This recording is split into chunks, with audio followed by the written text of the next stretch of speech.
And there's another issue regarding this. In i'tasamtum bihi kitabullah. It's an essential point that I want to highlight. And it is the people who try to capitalize on the ignorance and the emotions of the Muslims. And they try to have them to compromise in their deen. So they come to you and they say, we today, 2024, we're being attacked by the atheists. And we're being attacked by the Orientalists. And we're being attacked by the Christians and the Jews and the polytheists. We're being attacked by all non-Muslims from all various directions. So we as Muslims, we have to band together. And we need to forget our differences because we're outnumbered. So we need to come together, forget our differences, our aqeedah differences. No. We're all Muslims, so let's all be one.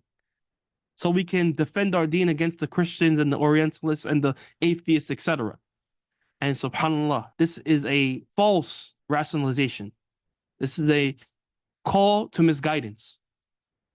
Because the Prophet of Allah sallallahu alaihi wasallam, when the Muslims were few in number, when he was being attacked by Quraysh, by the mushrikun of Mecca, what did he do? Did he conform? Did he give up on his principles? When Quraysh came to the Prophet Muhammad sallallahu alaihi wasallam, he said to him, we'll worship your Allah for 1 year as long as you worship our idols for another. And we'll alternate like that. And he compromised in your deen and we'll work with you. Let's work together and we'll live peacefully.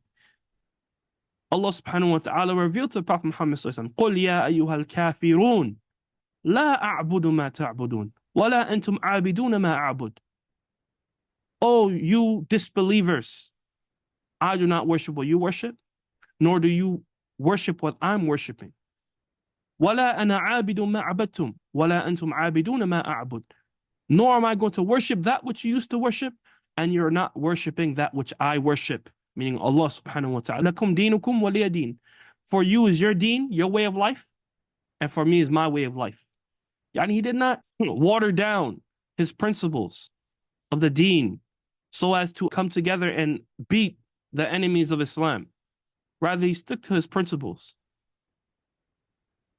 He held firm to the foundations of the deen, of what was revealed to him. And eventually he was given success.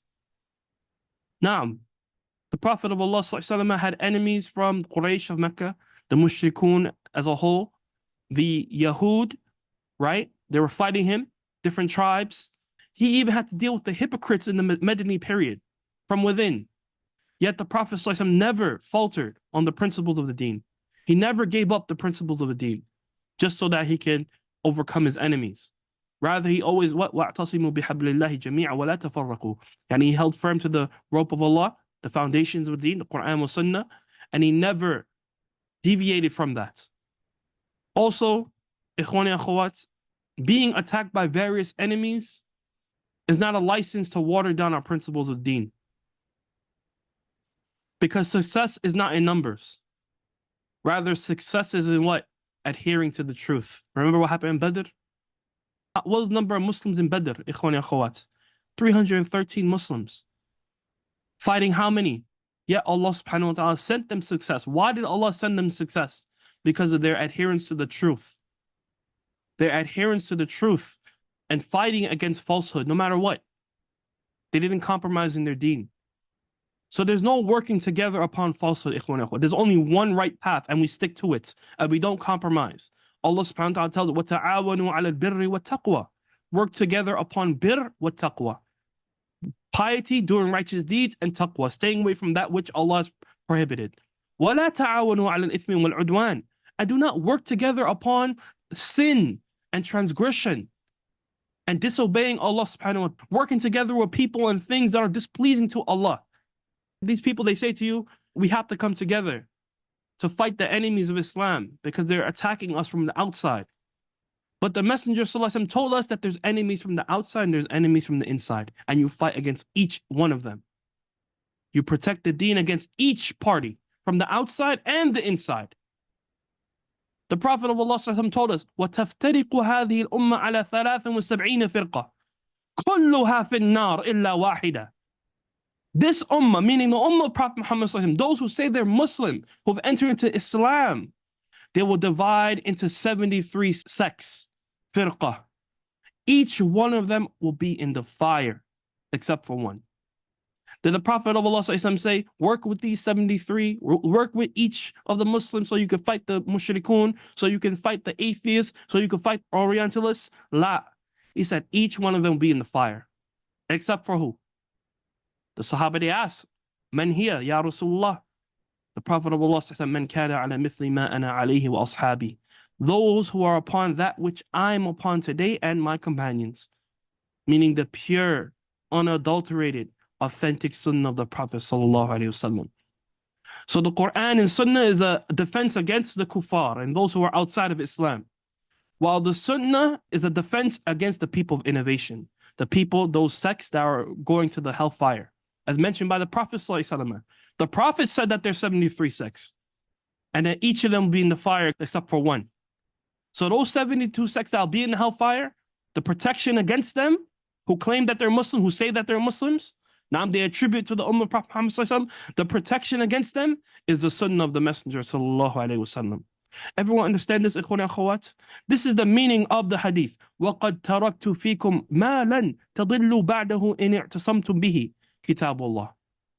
You protect yourself against the enemies outwardly, those who are not Muslim, and you protect yourself against those who claim that they're Muslim, but they're part of the branches of the hellfire. How do you protect yourself against these people? Via the sunnah. Alaykum bi sunnati. Upon you is my sunnah. When you see much ikhtilaf, you'll see much differing after his death. فَعَلَيْكُمْ بِسُنَّتِي. And not only the sunnah messenger, but وَسُنَّةِ الْخُلَفَاءِ الرَّاشِدِينَ الْمَهْدِيِّينَ مِنْ بَعْدِ. The sunnah of the rightly guided khulafa, meaning the sunnah of who? Abu Bakr as-Siddiq, Umar bin Khattab, Uthman bin Affan, Ali ibn Abi Talib, radiyallahu anhum, and the rest of the Sahaba, the Salaf of the Ummah. This is our deen, ikhwan and akhawat. Does everyone understand this point? This is extremely important because the Prophet of Allah highlighted it in this hadith. And this is just a further elaboration. The Sahaba understood this when he said Kitabullah. They understood what it entailed. As for us, we don't have that same understanding, that same amount of time, 23 years with the Prophet. We were not bred upon that. So we need to be reminded, these affairs need to be elaborated on so that we have our understanding reach the same understanding of the Sahaba. Radiallahu anhum.